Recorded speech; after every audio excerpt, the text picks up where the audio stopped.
Buenas, ¿cómo están? Espero que se encuentren muy bien. Mi nombre es Mateo Morales Henao y soy estudiante de medicina. Hoy voy a presentarles exacerbación en EPOC, la identificación, la clasificación y el manejo. Bueno, primeramente, pues este va a ser el índice o la cronología que vamos a llevar a continuación para definir eh, el EPOC exacerbado, ¿cierto? Entonces, primero, definición de la exacerbación en EPOC. Siguiente, los diagnósticos diferenciales del EPOC o de la exacerbación del EPOC en sí. Después vamos a hablar del abordaje diagnóstico del EPOC en su exacerbación, los desencadenantes que pueden tener estas exacerbaciones y el tratamiento. Entonces, primeramente, ¿qué es una exacerbación del EPOC? Es un evento caracterizado por el aumento de la disnea, la tos y el esputo, ¿cierto? Esto tiene que ser eh, principalmente menos de 14 días, ¿cierto? Que se empeore en estos 14 días o menos, ¿cierto? Y puede ir acompañado o no de taquipnea, taquicardia, y a menudo puede ser asociado a un aumento de la inflamación local pulmonar, ¿cierto? Y además de esto, una inflamación sistémica causada por una posible infección, contaminación u otra agresión de las vías respiratorias, ¿cierto? Entonces tenemos primero que vamos a tener un aumento de la disnea, como dije, un aumento de la tos y un aumento del esputo. Estas tres características lo que nos van a ayudar más adelante es a definir el manejo farmacológico, a definir por ejemplo, el manejo antibiótico y posiblemente también indicaciones de ventilaciones mecánicas invasivas y no invasivas, pero ya más adelante vamos a hablar de eso. ¿Qué consideraciones tenemos que tener aquí en la exacerbación del EPOC? Tenemos que tener que son importantes tanto en el impacto de la enfermedad, ¿cierto? En general del EPOC, no solamente en la exacerbación. ¿Por qué? Porque nos van a afectar el estado de salud, ¿cierto? Este estado de salud pues se va a ver muy, valga la redundancia, afectado por la incidencia o la alta tasa de hospitalizaciones, readmisiones y progresión de la misma enfermedad. Cada exacerbación nos va a ayudar a que la enfermedad del EPOC o la enfermedad pulmonar obstructiva crónica progrese. Normalmente se asocian, como dije antes, a una inflamación de la vía aérea por aumento de la producción de moco, de la inflamación local pues a causa de las infecciones y también de un atrapamiento aéreo marcado en la misma exacerbación. Aquí tenemos que tener muy claro que el síntoma principal, cardinal de la exacerbación del EPOC va a ser la disnea. Este va a ser el síntoma principal de la exacerbación del EPOC. Ya aquí pues pasaremos a hablar de las posibles diferenciales que tenemos pues que tener muy en cuenta también porque todos estos pacientes del EPOC tienen que tener, o bueno, tienen una predisposición para presentar unas enfermedades que son muy miméticas de la exacerbación del EPOC, ya vamos a hablar de eso. Entonces, como dije, tenemos la disnea como un síntoma cardinal en la exacerbación del EPOC y también pues en la exacerbación vamos a tener un aumento en el esputo y en el aumento de la tos y de la sibilancia. Sabemos que las sibilancias son muy características del EPOC. Entonces, y sibilancias. Digamos que estas tres son unas tríada, digamos, característica de la exacerbación del EPOC. Como dije anteriormente, pues los pacientes con EPOC pueden tener una mayor predisposición de eventos agudos, como una posible falla cardíaca descompensada, una neumonía, que tenemos que diferenciar mucho una neumonía de una exacerbación del EPOC. Normalmente la exacerbación del EPOC, digamos que puede tener un componente viral, un componente bacteriano, pero si no lo tiene, también podemos hablar de una exacerbación del EPOC, mientras la neumonía normalmente es de causas microbiológicas. También podemos presentar, digamos, TEP, un tromboembolismo pulmonar, que pueden mimetizar, como dije anteriormente también, la exacerbación del EPOC. Entonces, normalmente tenemos que tener en cuenta estos tres principales desencadenantes de la exacerbación. Principalmente, pues como tenemos un ambiente tan contaminado, tenemos que hablar de las exposiciones a la polución, ¿cierto? Tanto de calibre fino como de calibre grueso. Esto, pues, está muy asociado al aumento de las hospitalizaciones, de las visitas a emergencias y de visitas ambulatorias, perdón, que también se asocian mucho a la mortalidad de las exacerbaciones. También tenemos que tener en cuenta los desencadenantes microbiológicos. Lo más común son los virus, ¿cierto? Aunque también podemos tener una exacerbación, digamos, desencadenada por una infección bacteriana. Aquí, hablando de los virus más comunes que podemos tener en la exacerbación, es el rinovirus, la influenza. Digamos que el rinovirus es el principal virus desencadenante de la gripe común, ¿cierto? La influenza, y el metaneumovirus, que puede ser detectado hasta una semana después de la exacerbación. Entonces, digamos que teniendo en cuenta estos virus, digamos que son los más comunes, pues podríamos empezar una terapia enfocada a la causa. Normalmente las infecciones virales, pues, o la exacerbación por desencadenante viral es más grave, ¿cierto?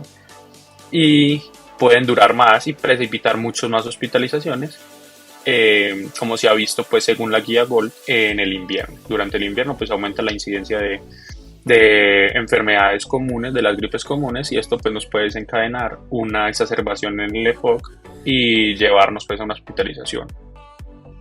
Aunque también podemos tener, además de estos virus, hongos filamentosos, ¿cierto? De la especie Aspergillus, y puede verse en el esputo con los pacientes con una exacerbación moderada y severa, ¿cierto?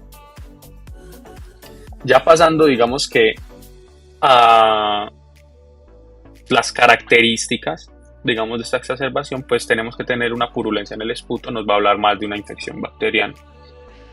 Y también la presencia de eosinofilia en el esputo. Podemos hacer una prueba de esputo y medir ahí, pues, las células y las, bueno, sí, las células en general y los microorganismos. Al momento de hacer ese análisis podemos presentar una eosinofilia marcada, ¿cierto? Y es más susceptible a la infección viral. También cabe resaltar que en la exacerbación, 8 semanas después, o sea, la guía GOLD lo que hizo es como medir a esas 8 semanas posteriores a la exacerbación, los pacientes, más o menos en un 20% de los que desarrollaron esta exacerbación, no han recuperado totalmente el estatus pulmonar pre-exacerbación. Entonces, ¿esto qué nos quiere decir? Que estas exacerbaciones lo que nos van a ayudar es a una progresión, digamos, muy marcada de la enfermedad, y una recuperación muy lenta. Incluso no alcanzan a recuperar totalmente su capacidad pulmonar como la tenían, pues, antes de la exacerbación. Aquí, pues, como les dije anteriormente, tenemos que tener muy en cuenta los diagnósticos diferenciales. Como sabemos, pues, los pacientes con EPOC normalmente son pacientes crónicos y son pacientes que presentan múltiples comorbilidades junto al EPOC. Entonces, primero, pues, tener en cuenta que tenemos unos muy frecuentes y unos menos frecuentes, pero hay que tener en cuenta los dos. Siempre muy característico en estos pacientes que puedan presentar estas mismas enfermedades que son muy miméticas. Entonces, primeramente, neumonía, que podemos descartarla con una radiografía de tórax. Un tromboembolismo pulmonar, que podemos hablar de una probabilidad clínica alta o baja. Ya tenemos en cuenta, pues, escalas para este embolismo pulmonar, ¿cierto? ¿Cómo podemos evaluar con eso? Con la escala de Wells, ¿cierto? Aquí tenemos hemoptisis, que haya tenido el paciente hemoptisis, una cirugía previa o reciente, una fractura de alto impacto de huesos largos, historia de cáncer, ¿cierto? De enfermedad cancerígena o de trombosis venosa profunda. Aquí tenemos el dímero E, que nos va a ayudar, digamos, a descartar ese evento, digamos, embólico, y una tomografía angiográfica, ¿cierto? Para descartar, pues, ya por medio de imágenes el embolismo. También podemos tener una falla cardíaca descompensada, que podemos diagnosticarla con una radiografía de tórax, un ProBNP y un BNP que nos puede ayudar a descartar que esa disnea que presenta el paciente es de origen pulmonar y que sea más de origen cardíaco, y una ecocardiografía que nos pues, va a ayudar a evaluar esa estructuralidad del corazón. Y las menos frecuentes pues un neumotórax, podemos descartarlas también con una radiografía de tórax y un ultrasonido torácico. Y los infartos miocárdicos o arritmias, que podemos evaluarlas con un electrocardiograma y una troponina. Digamos que para tener en cuenta en estos pacientes de exacerbación tenemos que hacer pues un abordaje muy óptimo. Tenemos que tener en cuenta la radiografía de tórax, que nos va a ayudar en muchos de los diagnósticos diferenciales. También tener en cuenta pues los laboratorios que nos ayudan mucho a distinguir esas causas pulmonares de cardíacas, como el BNP o el ProBNP y la troponina, y también un electrocardiograma que nos puede ayudar mucho en esas alteraciones de la conducción cardíaca, ¿cierto? Y aquí, como lo dice acá abajo, pues tenemos los aumentos, digamos, o presencia de esos síntomas respiratorios sin necesidad de la triada clásica del EPOC, que como lo dije anteriormente, pues es un aumento en la tos, un aumento en el esputo y un aumento de la disnea, ¿cierto? Esta es la triada clásica del EPOC y normalmente pues podemos tener unos síntomas respiratorios sin necesidad de presentar estos tres síntomas característicos de la exacerbación del EPOC. En abordaje y clasificación, pues primeramente vamos a hablar del abordaje, ¿cierto? Aquí en el abordaje pues tenemos que tener una historia muy completa, ¿cierto? De la presencia del EPOC. También tenemos que tener en cuenta los enfermedades, digamos, concomitantes de origen no respiratorio, como lo dije anteriormente.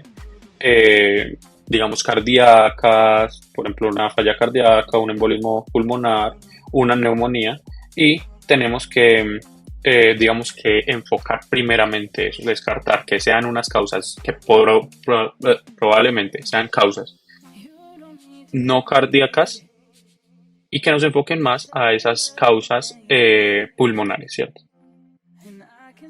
También, pues, tenemos que enfocar los síntomas, digamos, caracterizar, clasificar esos síntomas, la severidad de la disnea, que puede ser determinada por un algoritmo que podemos usar muy simplemente diciendo al lado del paciente de 0 a 10 qué nivel de disnea presenta, y documentar la presencia de tos, ¿cierto?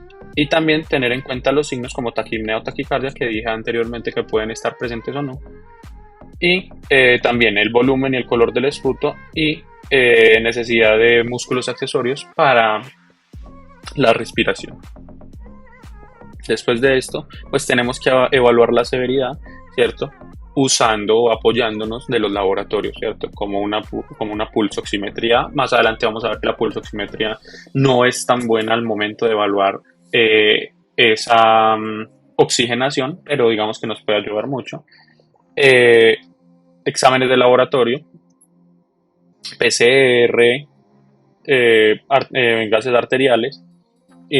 También podemos hablar de unos cultivos, pero digamos que estos cultivos pues van a demorar y normalmente vamos a iniciar un manejo empírico.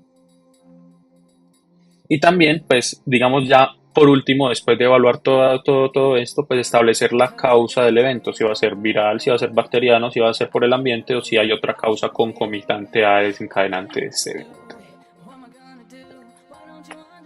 Después, pues vamos a tener la clasificación. En la clasificación, primeramente, pues tenemos que tener muy presente qué es una exacerbación frecuente.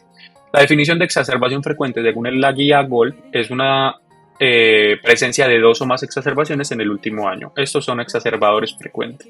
Y el factor de riesgo más fuerte para presentar una exacerbación es haber tenido previamente una exacerbación en el último año. Entonces, teniendo en cuenta pues que esas son exacerbaciones frecuentes, ya podemos clasificar este tipo de exacerbación. Tenemos leve, moderada y grave o severa. Entonces, primeramente, vamos a tener un paciente con una sospecha de exacerbación, y lo primero que tenemos que considerar son diagnósticos diferenciales.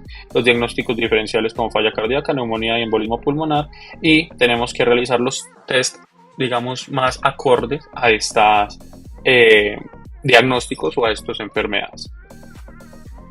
Ya después, pasando a confirmar el diagnóstico de exacerbación y el episodio, digamos, que ya está presente en un episodio agudo de exacerbación, vamos a clasificar esa exacerbación como leve, moderada o severa.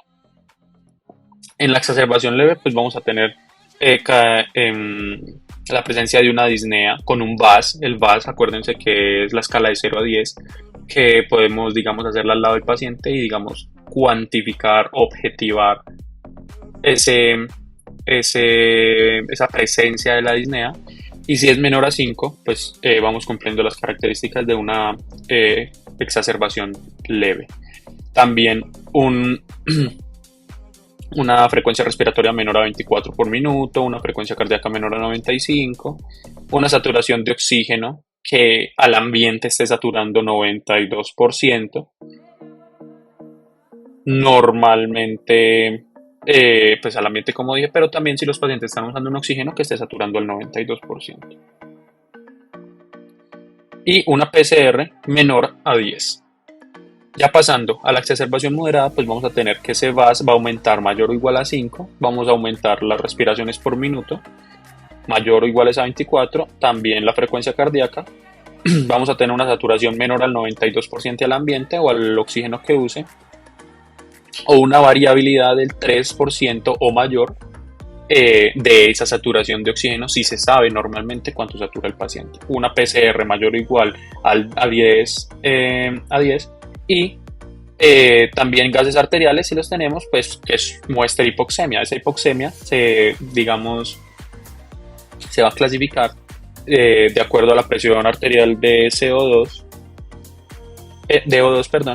que sea menor a 60 milímetros de mercurio, o una hipercapnia, que esa presión arterial de CO2 sea mayor a 45 milímetros de mercurio sin presentar acidosis, que la acidosis pues ya va a estar presente en la severa, en la exacerbación severa. En la exacerbación severa vamos a tener las mismas características de la disnea, de la frecuencia cardíaca y de la oxigenación, pues igual en la moderada y en la severa.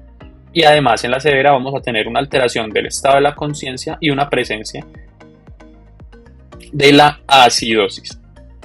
Esta acidosis, pues, que sea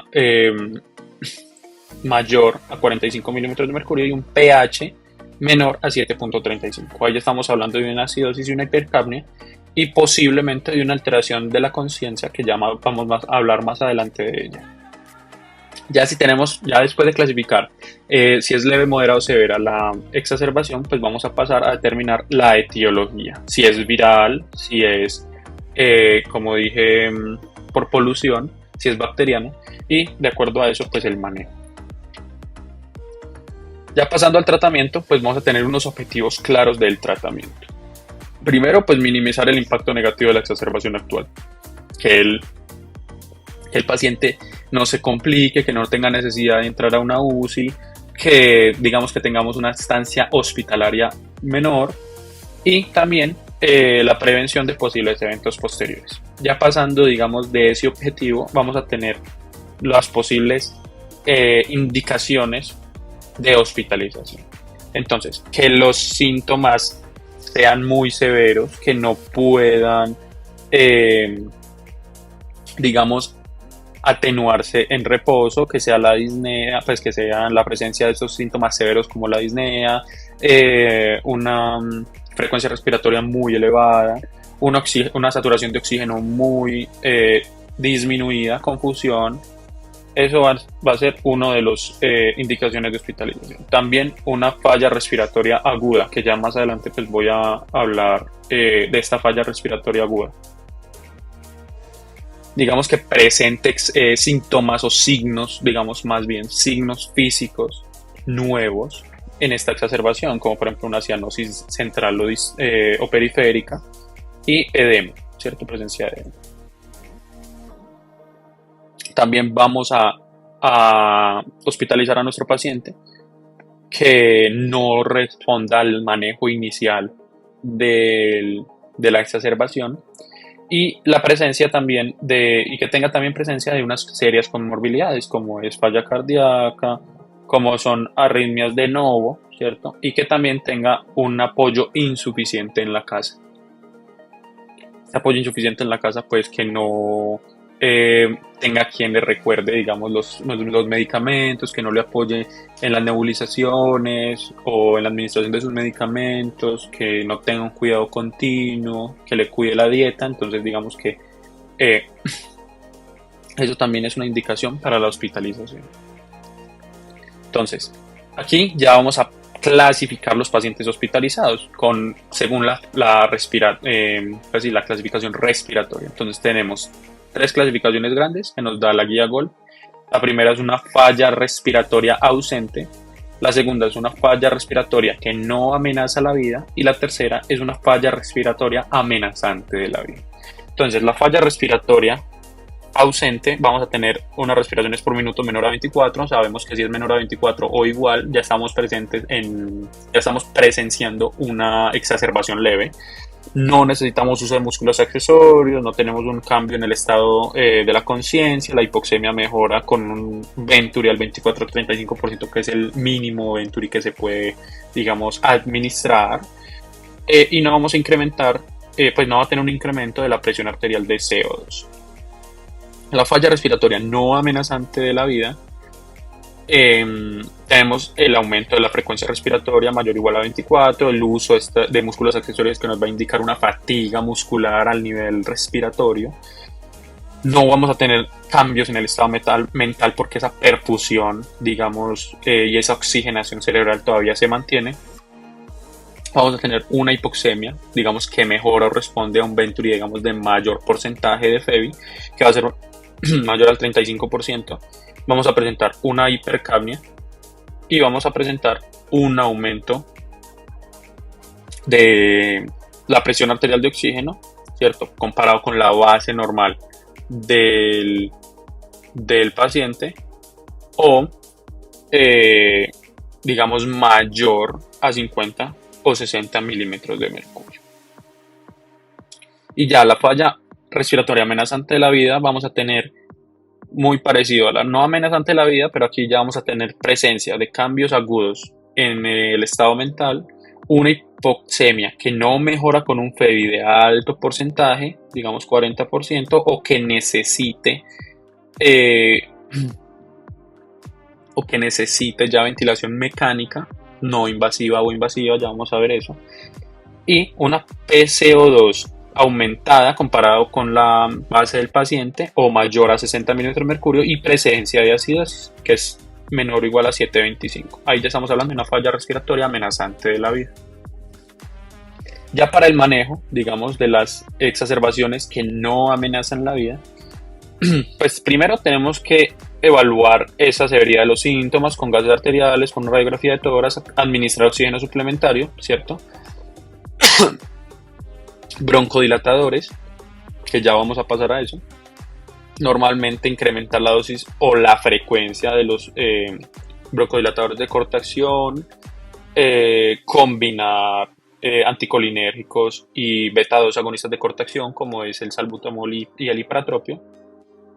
Considerar los broncodilatadores de larga acción en pacientes que están ya estabilizados o que están estables, y usar espaciadores, digamos, al momento de administrar un broncodilatador, ¿cierto?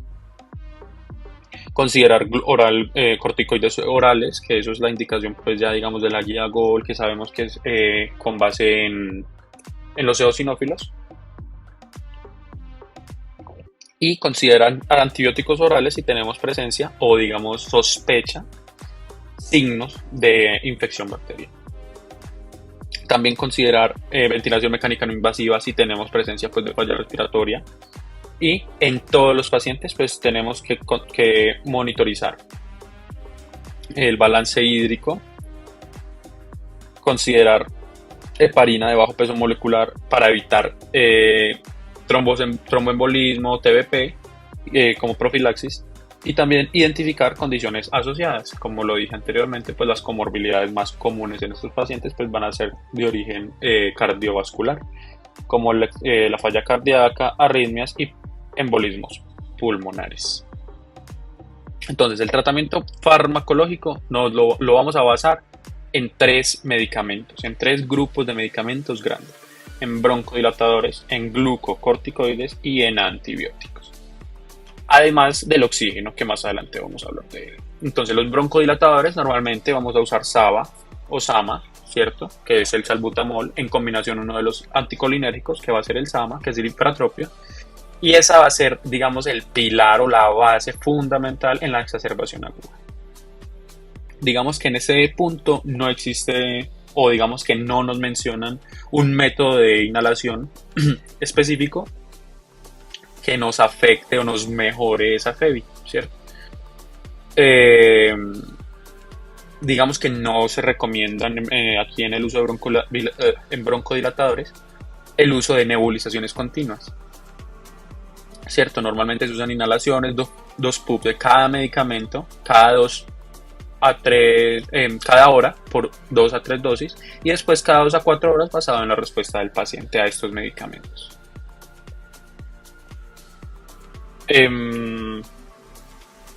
También tener en cuenta que los broncodilatadores de larga acción, como los beta-2 o los anticolinérgicos, incluso en la combinación con o sin corticosteroides inhalados, pues digamos que durante la exacerbación podemos incluirlos, deberíamos o nos recomiendan continuar estos medicamentos, incluirlos en el manejo de la exacerbación, iniciarlos antes de la alta médica y continuar de manejo crónico con estos medicamentos. Ya pues la guía GOL nos indica el manejo crónico del paciente con EPOC, pero en este momento pues estamos hablando de la exacerbación. Ya eso pues básicamente es con base en los broncodilatadores. Sabemos que los de larga acción, LABA, incluso en combinación y con ICS, que son corticoides inhalados, iniciarlos durante la exacerbación o antes de la alta médica. Ya pasando a los glucocorticoides, pues los glucocorticoides nos ayudan mucho en la disminución del tiempo en recuperación, la mejora de la función pulmonar, o sea, la FEBI, nos van a mejorar la oxigenación, nos va a disminuir las recaídas, las rehospitalizaciones, digamos, disminuye la probabilidad de la falla terapéutica, digamos que nos va a ayudar mucho en conjunto con los bronquidilatadores, con antibióticos si tenemos presencia de una infección, a reducir ese tiempo, digamos, de hospitalización y además de aumentar el éxito terapéutico, digamos, de ese punto de éxito terapéutico. Normalmente, pues, usamos una prednisona, ¿cierto?, de 40 miligramos de prednisona por 5 días, que es lo recomendable. Si se usa mayor tiempo, pues no, nos asocia, digamos, la guía GOL a neumonía, aumento en incidencia de neumonía y de mortalidad. Y aquí digamos que no es que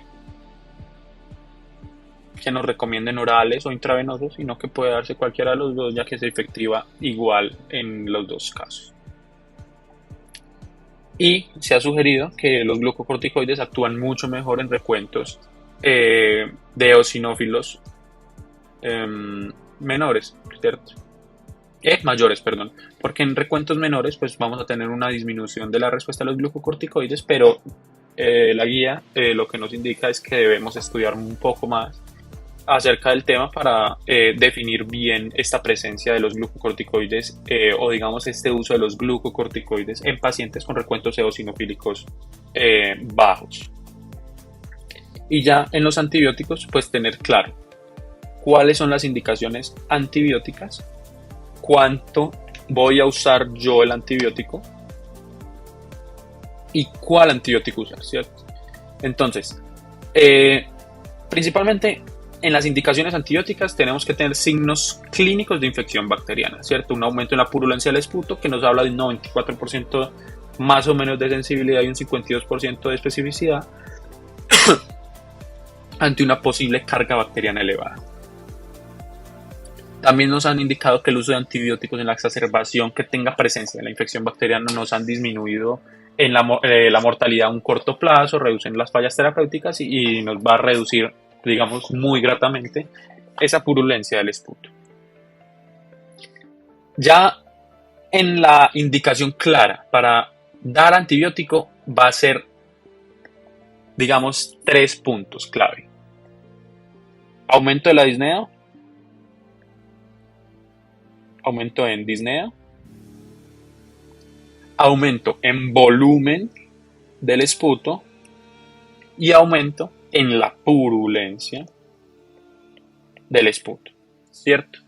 Digamos que esas son las 3 características que tenemos que tener muy clave o muy en mente cuando vamos a pensar en un antibiótico al momento de la exacerbación. También tenemos que tener claro que si tenemos presencia de alguno de estos, de los dos, ¿cierto? Tenemos que tener presencia de 2 de estos, ¿cierto? Y que al menos uno sea la purulencia del esputo, o sea, aumento en purulencia del esputo, o si al menos uno de ellos también es producción del esputo. Por ejemplo, tenemos un aumento de la disnea y tenemos un aumento del volumen del esputo, pues ya podemos dar antibiótico. También si tenemos presencia de disnea, un aumento de la disnea, o si tenemos presencia de aumento de la purulencia, también podemos dar antibiótico. Pero tenemos que tener al menos un aumento en volumen o un aumento en la purulencia del esputo al momento de dar un antibiótico. La duración antibiótica normalmente se recomienda dar de 5 a 7 días los antibióticos. Entonces, de 5 a 7 días de uso antibiótico, ¿cierto? Y en pacientes ambulatorios también podemos, digamos, hablar del uso antibiótico que sea menor a 5, bueno, menor o igual a 5 días, ¿cierto? Con eso es más que suficiente. Ya pasando a cuál antibiótico usar, pues básicamente lo que la guía nos recomienda es enfocar ese tratamiento al microorganismo que presentemos. Normalmente pues vamos a iniciar empíricamente el antibiótico y este inicio empírico va a ser con una aminopenicilina, con ácido clavulánico, un macrólido o una tetraciclina, ¿cierto? Normalmente ampicilina sulbactam es el antibiótico de elección que vamos a tener en la exacerbación del EPOC. Podemos o no añadirle un macrólido en presencia de una neumonía, pero digamos que eso es muy debatido y más que suficiente tenemos con la penicilina sulbactam. También tener en cuenta que en pacientes con exacerbaciones frecuentes, sabemos que exacerbación frecuente es 2 exacerbaciones en el último año, tenemos que, bueno, además de eso, de esas exacerbaciones frecuentes, también que tenga una presencia de obstrucción de vía aérea o exacerbaciones que requieren manejo con ventilación mecánica, ya sea invasiva o no invasiva, deben hacerse cultivos de ese esputo y descartar bacterias resistentes a antibióticos, ¿cierto? A los antibióticos anteriormente mencionados, que son, por ejemplo, la aminopenicilina, el ácido clavulánico, macrólidos o tetraciclinas, como los gram negativos y de las familias pseudomonas. La vía de administración depende mucho de la viabilidad del paciente, de comer o no, de la vía oral, de que sea permeable esa vía oral, de la farmacocinética del antibiótico, pero es preferible dar la vía oral. Ya hablando de un éxito terapéutico, pues una mejoría en la disnea y en la purulencia del esputo o disminución en el volumen del esputo nos va a hablar de un éxito terapéutico. Ya pasando al tratamiento con oxígeno, pues vamos a tener primero la oxigenoterapia. Entonces es el pilar fundamental para el manejo de la hipoxemia o de la hipoxia y sus objetivos normalmente son entre 88 y 92% de saturación de oxígeno, ¿cierto? El seguimiento normalmente se hace con gases arteriales y tenemos que tener en cuenta que el Venturi va a proveer siempre una mejor oxigenación que la cánula nasal. Entonces normalmente por eso en las clasificaciones de pacientes hospitalizados usamos el Venturi y no cánulas nasales. En terapia de alto flujo, en terapia nasal de alto flujo, pues tenemos que tener en cuenta que aquí nos va a entregar un oxígeno, digamos, tibio y humidificado, ¿cierto? En concentraciones mayores, normalmente de 8 litros en niños y de 60 litros en adultos por minuto. Y esto lo que nos va a ayudar es una disminución del esfuerzo respiratorio, una disminución de la frecuencia respiratoria, una mejora en el intercambio de gases, una mejora en el volumen pulmonar y un mejor cumplimiento dinámico de ese intercambio gaseoso a nivel pulmonar. Tiene una mejor respuesta en pacientes hipoxémicos y con falla respiratoria. Entonces digamos que en quienes vamos a darlo, en pacientes con una falla respiratoria aguda, ¿cierto? Falla respiratoria, respiratoria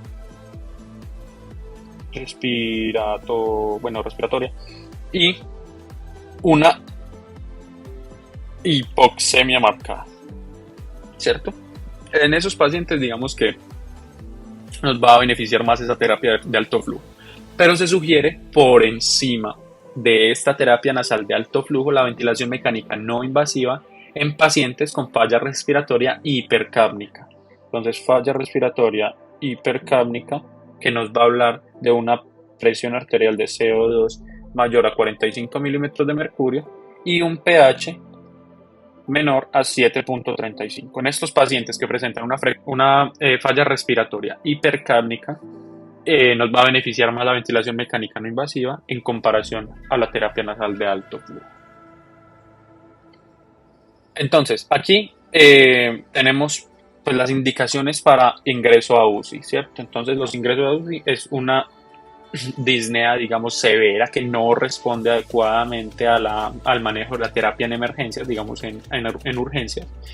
Confusión, letargia o coma, que nos habla de un cambio en el estado mental, en el estatus, pues, digamos, mental del paciente. Una hipoxemia persistente o que se esté agravando, una presión arterial de oxígeno menor a 40 milímetros de mercurio, o severa, que se esté, digamos, empeorando, y una acidosis respiratoria menor a 7.25, a pesar del oxígeno suplementario que ya le venimos dando.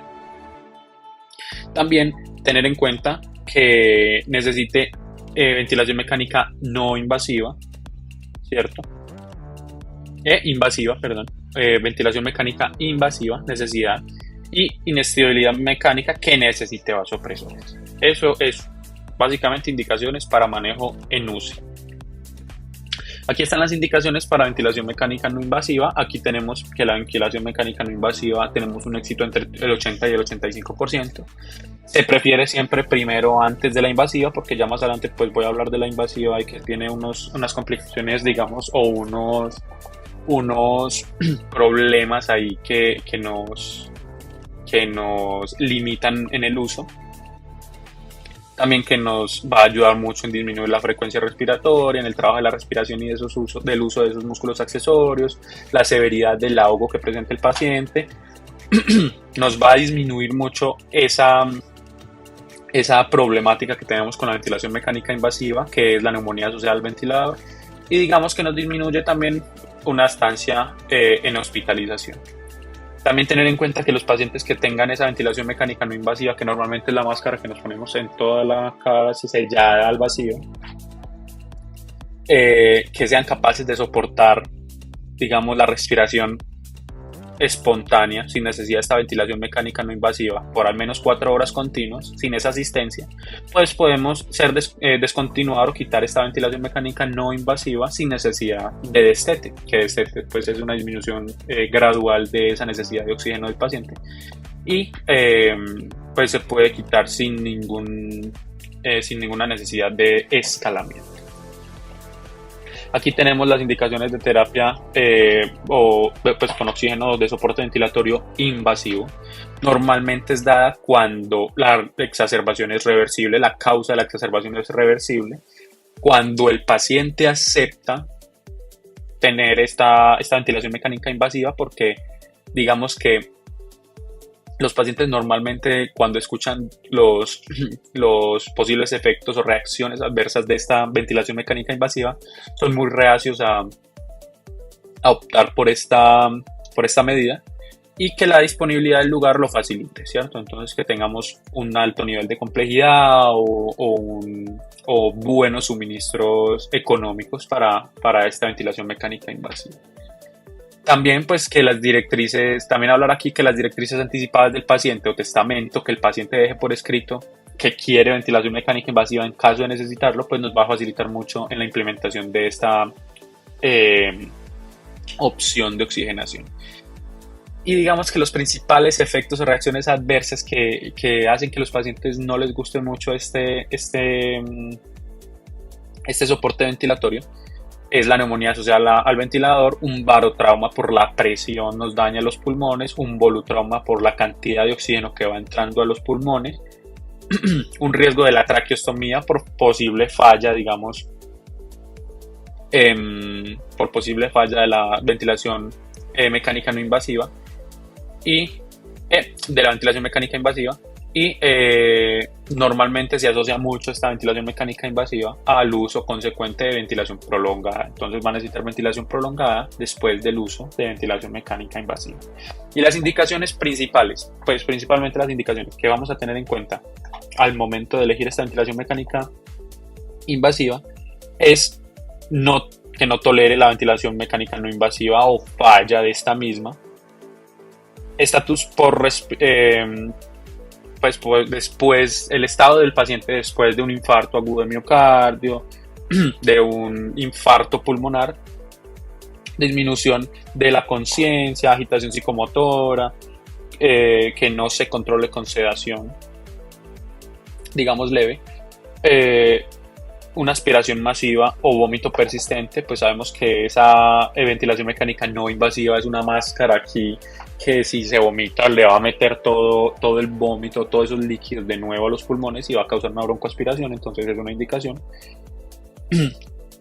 Una inhabilidad de quitar esas secreciones, digamos a nivel respiratorio, una inestabilidad hemodinámica, ¿cierto? Muy severa que no esté respondiendo a los fluidos o a los vasopresores, arritmias ventriculares o supraventriculares severas y que la hipoxemia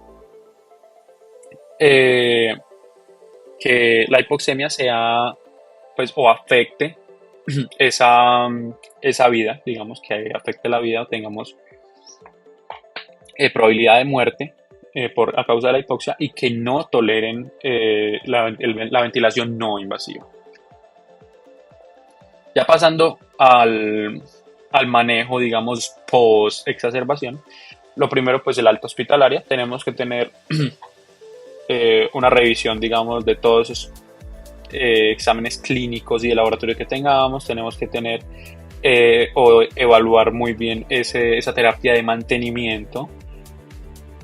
Tenemos que hablarles muy bien a esos pacientes de la técnica de inhalación, que sea una buena técnica, cuánto tiempo, cuántos PUB y que tengan bien claro esa parte del manejo, digamos, crónico. También digamos, enseñarle a los pacientes que ellos entendieron la medicación, digamos, en la fase aguda, como los esteroides y los antibióticos, que normalmente no se dan en fase crónica, sino más bien en exacerbaciones. También tenemos que evaluar la necesidad de oxígeno suplementario para la casa. Tenemos que proveer un plan, digamos, para el manejo de comorbilidades y seguimiento de las mismas comorbilidades, al igual que el EPO. Tenemos que tener muy claro que tenemos un seguimiento, digamos, agudo o digamos rápido y después a largo plazo y que tenemos que identificar o investigar esas anormalidades que hemos encontrado. Entonces tenemos un follow-up o un seguimiento de 1 a 4 semanas que tenemos que evaluar